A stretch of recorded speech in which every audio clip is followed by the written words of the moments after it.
രാവിലെ വാട്സൺ ഹോംസിനെ കാണാൻ ചെല്ലുമ്പോൾ അദ്ദേഹം ചിന്താമുഖനായി കാണപ്പെട്ടു. ആ നേരത്ത് ഹോംസിനെ കണ്ട് പുറത്തിറങ്ങിയ ഒരാളെ വാട്സൺ കണ്ടിരുന്നോ എന്ന് ഹോംസ് തിരക്കി. കണ്ടെന്നും ആൾ ആകെ വശം കെട്ട അവസ്ഥയിലായിരുന്നല്ലോ എന്നും വാട്സൺ പറഞ്ഞു. അയാൾ ആരാണ്? വാട്സൺ ചോദിച്ചു. സ്കോട്ട്ലൻഡ് യാർഡ് ഇങ്ങോട്ട് പറഞ്ഞു വിട്ടതാണ്. അവർക്ക് ചികിത്സ അറിയില്ലത്രേ. ഡോക്ടർ കൈവിട്ടാൽ പിന്നെ മുറി വൈദ്യൻ തന്നെ ശരണം. അങ്ങനെ ഇവിടെ വന്നു. ദാ ഈ കാർഡ് നോക്കൂ. വാട്സൺ നോക്കി. ജോസിയ ആംബർലി, കലോപകരണങ്ങളുടെ ഡിസൈനർ, ബ്രിക്ക്ഫോർഡ് ആൻഡ് ആംബർലിയിലെ സഹകാരിയായിരുന്നു. 60 കഴിഞ്ഞതോടെ പിരിഞ്ഞു. കുറെ കാശും കിട്ടി. ലെവിഷാമിൽ ഒരു വീട് വാങ്ങി. 1897 27 വയസ്സ് താഴെയുള്ള ഒരു യുവതിയെ കെട്ടി സ്വസ്ഥമായി റിട്ടയർമെന്റ് വേള കഴിച്ചുകൂട്ടാൻ തുടങ്ങി. ഇപ്പോൾ ആകെ തകർന്നു. എന്തുണ്ടായി? വാട്സൺ ചോദിച്ചു. കക്ഷി ഒരു ചെസ് ഭ്രാന്തനാണ്. അടുത്തുള്ളൊരു യുവ ഡോക്ടറെ കൂട്ടിനും കിട്ടി. അങ്ങനെ കിഴവൻ ഭർത്താവിന്റെ യുവ സുഹൃത്തായി പതിവ് ഗൃഹസന്ദർശകനായി എത്തിയ ഡോക്ടറെ യുവതിയായ ഭാര്യ കണ്ണുവെച്ചതിൽ തെറ്റുണ്ടോ? ഇല്ല. അവൾ ഡോക്ടർ റേ ഏണസ്റ്റ് എന്ന ആ കാമുകനുമായി ഒളിച്ചോടുകയും ചെയ്തു. പോയത് പോട്ടെ, ഈ പെയിന്റർ കിഴവന്റെ മുഴുവൻ സമ്പാദ്യവും അടങ്ങുന്ന ഒരു പെട്ടി കൂടി എടുത്തു കൊണ്ടുപോകാൻ അവൾ മറന്നതുമില്ല. ഒരാഴ്ച കഴിഞ്ഞിരിക്കുന്നു. 2 ആളെക്കുറിച്ചും വിവരമൊന്നുമില്ല. അവളെ കണ്ടുപിടിക്കണം.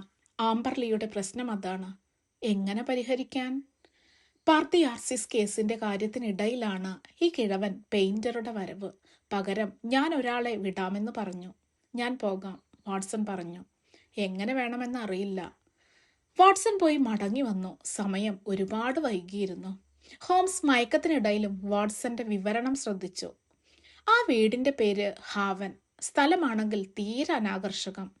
പഴയ കെട്ടിടങ്ങളും ഇടവഴികളും അന്യം നിന്നു തുടങ്ങിയ ഒരു പൈതൃകത്തിന്റെ അവശേഷിപ്പ് പോലെ ആ പഴയ ഇഷ്ടിക കെട്ടിടം. പൂപ്പൽ പിടിച്ച പുറം ചുമരുകൾ. വാട്സൺ വർണ്ണന ചുരുക്കി പറയൂ, ഹോംസ് പറഞ്ഞു. വഴിയിൽ കണ്ട കിഴവൻ ഒരു പഴയ പട്ടാളക്കാരനാണെന്ന് തോന്നിക്കുന്ന മീശക്കാരൻ. അയാളാണ് വീട് പറഞ്ഞു തന്നത്. അയാൾ പറയുമ്പോൾ സംശയരൂപത്തിൽ എന്നെ നോക്കിയിരുന്നു. ആ നോട്ടം മനസ്സിൽ തന്നെയുണ്ട്. ഗേറ്റു കടക്കവേ ആംബർലിയെ കണ്ടു. അയാളുടെ പ്രാകൃത രൂപം അപ്പോഴാണ് ശരിക്കു കണ്ടത്. ദുരിതഭാരത്താലാകാം അയാളുടെ കൂന്. പക്ഷേ അനാരോഗ്യത്തിന്റെ ലക്ഷണമല്ല. വിരിഞ്ഞ മാറും ഉടലും. കണ്ടാൽ ഒരു കാടൻ പ്രകൃതി തന്നെ. നീളം കൂടിയ കാലുകളും ചളുങ്ങിയ ഇടതു ഷൂ. മറ്റേതിന് പുതുമ തോന്നും. ഹോംസ് ഇടയ്ക്ക് ചോദിച്ചു. അത് നോക്കിയില്ല, വാട്സൺ പറഞ്ഞു. കൃത്രിമക്കാൽ ഞാൻ കണ്ടിരുന്നു, ഹോംസ് പറഞ്ഞു. അയാളുടെ വൈക്കോൽ തൊപ്പിക്കിടയിലൂടെ പാമ്പിൻ ചുരുളുപോലെ ചെമ്പൻ മുടിച്ചുരുൾ.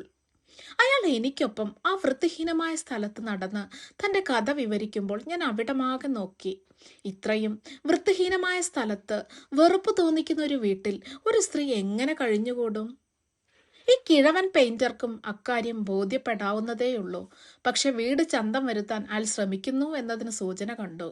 മരസാമാനങ്ങൾ ചായമടിച്ച് തുടങ്ങിയിരുന്നു. അകത്ത് ഇരുണ്ട മുറിയിൽ ഞങ്ങൾ പ്രവേശിച്ചു. ഹോംസ് തന്നെ ചെല്ലുമെന്ന് കരുതിയതായി അയാൾ പറഞ്ഞു. എങ്കിലും പോക്കുകെട്ട ഒരുവനെ ഹോംസിനെ പോലൊരു മഹാൻ സഹായിക്കുന്നത് തന്നെ മഹത്തരമെന്നയാൾ പറഞ്ഞു. ഹോംസ് പണം കൊതിക്കുന്നില്ലെന്ന് ഞാൻ പറഞ്ഞപ്പോൾ കല കലയ്ക്ക് വേണ്ടിയെന്ന് വിശ്വസിക്കുന്നയാളാണ് ഹോംസ് എന്നയാൾ അഭിപ്രായപ്പെട്ടു. അദ്ദേഹത്തിന് എൻ്റെ അവസ്ഥയിൽ പലതും നേരിട്ട് മനസ്സിലാക്കാനുണ്ടായിരുന്നു. വാട്സൺ കേൾക്കണം, ഞാൻ അവളുടെ ഒരു താല്പര്യത്തിനും ഇടങ്കോലിട്ടിരുന്നില്ല. ആ യുവ ഡോക്ടറെ ഞാൻ മകനെ പോലെയും കരുതി. എന്നിട്ടും അവൾ എന്തൊരു ലോകം! അയാൾ ദുഃഖത്തോടെ പിറുപിറുത്തു. ഇവർക്ക് സഹായിയായി ഒരു സ്ത്രീ പകൽ വന്നു പോകും. ഭാര്യ ആ അറ്റകൈ ചെയ്ത ദിവസം പോലും അവളുടെ ഉല്ലാസം കരുതി ആംബർലി തിയേറ്ററിൽ ഒരു ഷോയ്ക്ക് സീറ്റ് റിസർവ് ആക്കിയിട്ടുണ്ടായിരുന്നു. സമയമായപ്പോൾ അവൾക്കൊരു കള്ള തലവേദന. അയാൾ തനിച്ചു പോയി. അവൾക്കുള്ള ടിക്കറ്റ് ഇപ്പോഴും അയാൾ സൂക്ഷിക്കുന്നു. അതൊരു പോയിന്റാണ്, ഹോംസ് പറഞ്ഞു. ടിക്കറ്റ് കയ്യിൽ വാങ്ങി പരിശോധിച്ചോ വാട്സൺ? പരിശോധിച്ചു. നമ്പർ 31. എൻ്റെ ഒരു ക്ലാസ് നമ്പരായിരുന്നതിനാൽ ഓർമ്മയുമുണ്ട്. അപ്പോൾ അയാളുടെ സീറ്റ് 30 അല്ലെങ്കിൽ 32? അതെ, ബിറോയിൽ.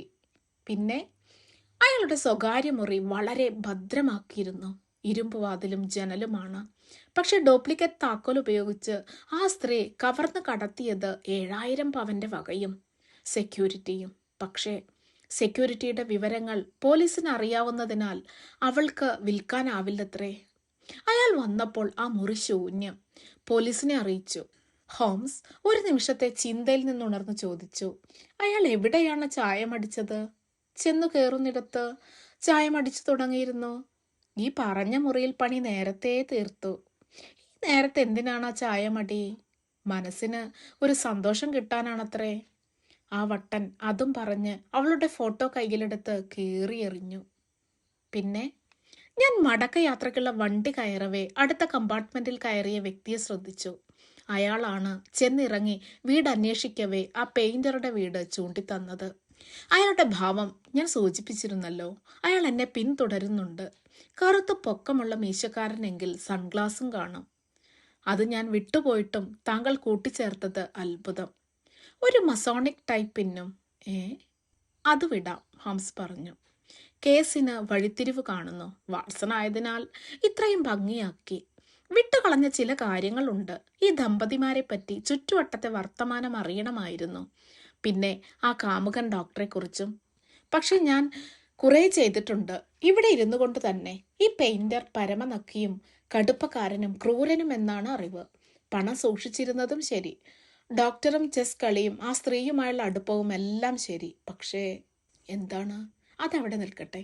നമുക്കിന്ന് പാട്ട് കേൾക്കണം. Albert hall. രാത്രി കൊറീനയുടെ പാട്ട്. സമയം കളയാതെ ഭക്ഷണം കഴിച്ചിറങ്ങാം. അടുത്ത പ്രഭാതത്തിൽ ഉണർന്നപ്പോൾ വാട്സൺ മേശപ്പുറത്തൊരു കുറിപ്പ് കണ്ടു. ഹോംസിന്റെ കുറിപ്പ്. ജോസിയ ആംബർലിയെ കുറിച്ച് ചിലതുകൂടി അറിയാനുണ്ട്. അപ്പോൾ 2-1 തീർച്ചയാകും. 3 മണിക്ക് കാണാം. ഹോംസിനെ വാട്സൺ കാണുന്നത് 3 മണിക്ക്. ആംബർലി വന്നിരുന്നോ? ഹോംസ് ചോദിച്ചു. ഇല്ലെന്ന് വാട്സൺ പറഞ്ഞു. അപ്പോഴുണ്ട് ആ കിഴവന്റെ വരവ്.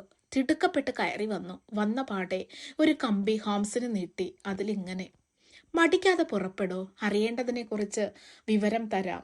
എൽമാൻ വികാരി. 2:10 ലിറ്റിൽ പാർലിംഗ്ടണിൽ നിന്നുള്ള കമ്പിയാണ്. ലിവർപൂളിൽ നിന്ന് 5 മണിക്ക് ശേഷം വണ്ടിയുണ്ട്, വാട്സൺ പറഞ്ഞു. എന്നാൽ വാട്സൺ, ഈ കക്ഷിയുടെ കൂടെ പുറപ്പെട്ടോളൂ, ഹോംസ് പറഞ്ഞു. പക്ഷേ കിഴവൻ പറഞ്ഞു, അതുകൊണ്ട് പ്രയോജനമുണ്ടാകില്ല. വെറുതെ പണവും സമയവും കളഞ്ഞ് മെനക്കേടാകും. ചുമ്മാ ഒരാൾ കമ്പി അടിക്കുമോ? ഹോംസ് ചോദിച്ചു. നിങ്ങൾ ചെല്ലുന്നുവെന്ന് മറുപടി കമ്പി കൊടുക്കൂ. വേണ്ട. എങ്കിൽ നിങ്ങളെപ്പറ്റിയുള്ള എന്റെയും പോലീസിന്റെയും ധാരണയിൽ ഭേദഗതി വേണ്ടിവരും. അങ്ങനെയെങ്കിൽ പോകാം. ഒന്ന് പതറിയ മട്ടിൽ അയാൾ പറഞ്ഞു. ഈ പാതിരിക്ക് എങ്ങനെയെന്നറിയാൻ താങ്കൾ പറഞ്ഞാൽ പോകാം. ഹോംസ് വാട്സനോട് രഹസ്യം പറഞ്ഞു. ഇയാളെ കൊണ്ടുപോകും വഴി മുങ്ങിയാൽ മുങ്ങി എന്ന് കമ്പി അടിക്കണം. ബാക്കി പിന്നെ. ഉഷ്ണക്കാറ്റും മെല്ലെ ട്രെയിനും. കൂടെയുള്ള പിശുക്കൻ കിഴവന് മിണ്ടാട്ടവുമില്ല. വാട്സന് മുഷിഞ്ഞു. ഒടുവിൽ ഒരുപാട് നടന്ന് പാതിരിയുടെ അടുത്തെത്തി. അദ്ദേഹത്തിന്റെ കയ്യിൽ ആ മറുപടി കമ്പിയുണ്ട്. എന്തു വേണമെന്നാണ് പാതിരി ചോദിച്ചപ്പോൾ വാട്സൺ പറഞ്ഞു, കമ്പി കിട്ടിയിരുന്നു. മറുപടി അയച്ചു വന്നതാണ്. കമ്പിയോ? പാതിരി ക്ഷുഭിതനായി. ജോസിയ ആംബർലിക്ക് അടിച്ച കമ്പി, അയാളുടെ ഭാര്യയും ആ പണവും. കമ്പി, ഭാര്യ, പണം. തമാശ പറയുകയാണോ? ഞാൻ കമ്പിയും അടിച്ചില്ല. ഇങ്ങനെയൊരു പേരും അറിയില്ല. ഇതാ നോക്കണം. എൽമാൻ എന്ന പേരും പള്ളിയും ഇതല്ലേ? വേറെ പള്ളിയുമില്ല, അച്ഛനുമില്ല. ആരോ കബളിപ്പിച്ചതാണ്. പോലീസിനെ അറിയിക്കണം. അവർ ഇറങ്ങി. കമ്പി ആപ്പീസ് അടച്ചിരുന്നതിനാൽ സ്റ്റേഷനിൽ നിന്ന് ഹോംസിന് ഫോൺ വന്നു. മടങ്ങാൻ ട്രെയിനില്ല. പിശുക്കൻ കിഴവൻ യാത്രയ്ക്ക് വന്ന ചെലവിന്റെ കണക്ക് അവതരിപ്പിച്ചു. പിറ്റേന്ന് രാത്രി തങ്ങിയ സത്രത്തിലെ ആഹാരത്തെക്കുറിച്ചുള്ള കണക്ക്. രാവിലെ ലണ്ടനിലെത്തി. താങ്കൾ ബേക്കർ സ്ട്രീറ്റിൽ വന്ന് ഹോംസിനെ കാണണം, കിഴവനോട് വാട്സൺ പറഞ്ഞു. ഇന്നലത്തേതിലും വിശേഷമായി ഒന്നും ഉണ്ടാവാനിടയില്ല, കിഴവൻ പറഞ്ഞു. പക്ഷെ അയാൾ ചെന്നു. എന്നാൽ ഹോംസ് ലെവിഷാമിലാണെന്ന കുറിപ്പാണ് അവരെ സ്വീകരിച്ചത്. ലെവിഷാമിൽ ആ കിഴവന്റെ മുറിയിൽ ഹോംസിനൊപ്പം ഒരാൾ കൂടി. ചാരനിറത്തിൽ കണ്ണട ധരിച്ച കറുത്തയാൾ. അയാളായിരുന്നു കിഴവൻ പെയിന്ററുടെ വീട് ചൂണ്ടിക്കൊടുത്തത്, വാട്സന് വഴി കാണിച്ചതും സംശയത്തോടെ പിന്നീട് പിന്തുടർന്നതും. ഇത് ബാർക്കർ, എന്റെ സുഹൃത്ത്, എന്നെപ്പോലെ കുറ്റാന്വേഷകൻ, ഹോംസ് പറഞ്ഞു. ഞങ്ങൾ 2 പേരുടെയും ചോദ്യം ഇതാണ്.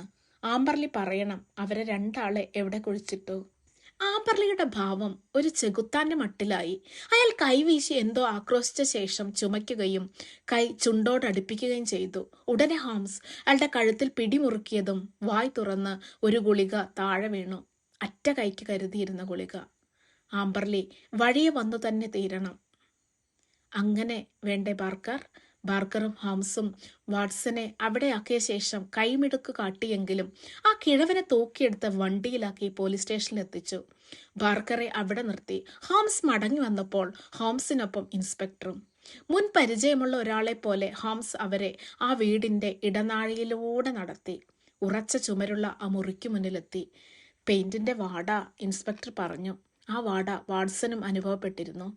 അക്കാര്യം കേട്ടപ്പോൾ പെട്ടെന്നൊരാൾ ഇത്തരമൊരു സാഹചര്യത്തിൽ കടുത്ത പെയിന്റ് അടിച്ച് എന്തിനു മണം വരുത്തണം എന്ന ചിന്തയുണ്ടാക്കി. മറ്റെന്തോ മണം മൂടി വെക്കാൻ തന്നെയാകാം.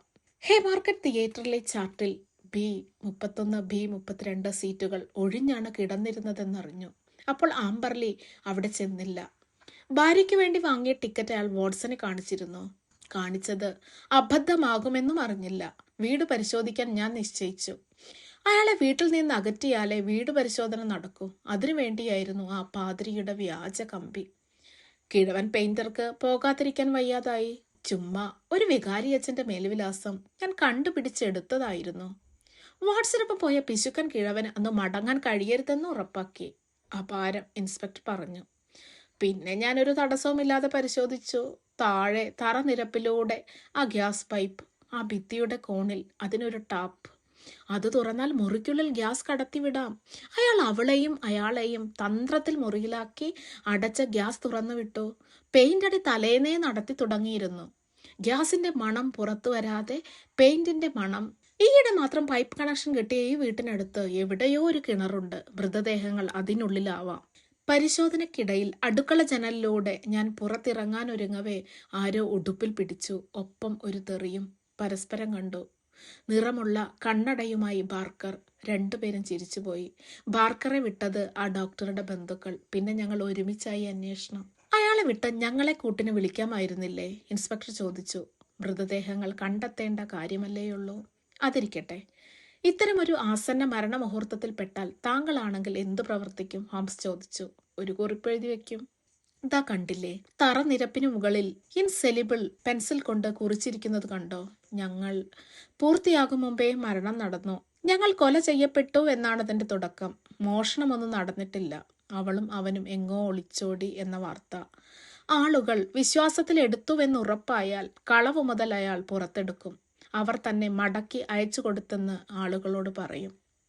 ഇത്രയും ഒപ്പിച്ചു വെച്ച കിഴവൻ താങ്കൾ എന്തിനു വന്ന് കണ്ടു? അതോ ഈ വിദ്വാനെ കണ്ടുപിടിക്കാൻ ആർക്കും കഴിയില്ലെന്ന് അയാൾ കണ്ണുമടച്ചങ്ങ് വിശ്വസിച്ചു. കാണാതായവരെ കുറിച്ചും കളവ് മുതലിനെ കുറിച്ചും അന്വേഷിക്കാൻ ഷെർലക് ഹോംസിനെ താൻ തന്നെ ചുമതലപ്പെടുത്തിയെന്ന് വന്നാൽ ജനം മറിച്ചെന്ത് ചിന്തിക്കാൻ? ദിവസങ്ങൾ കഴിഞ്ഞു. ഒരു ദ്വൈവാരികയിലെ ആ വാർത്ത വാട്സൺ ഹോംസിന്റെ ശ്രദ്ധയിൽപ്പെടുത്തി. ഹവാൻ സംഭവം. ഇൻസ്പെക്ടർ മക്കിന്നന്റെ സമർത്ഥമായ അന്വേഷണത്തിൽ കൊലയുടെ ചുരുളഴിഞ്ഞു. പൊട്ടക്കിണറ്റിൽ നിന്ന് മൃതദേഹങ്ങൾ കണ്ടെടുത്തു. ആ കിണറിനു മീതെ ഒരു പട്ടിക്കൂട് പണിതിരുന്നു. ഹോംസ് പറഞ്ഞു. വാട്സൺ, ഒരു നാൾ താങ്കൾക്ക് സത്യം മുഴുവനായി പുറത്തറിയിക്കേണ്ടി വരും.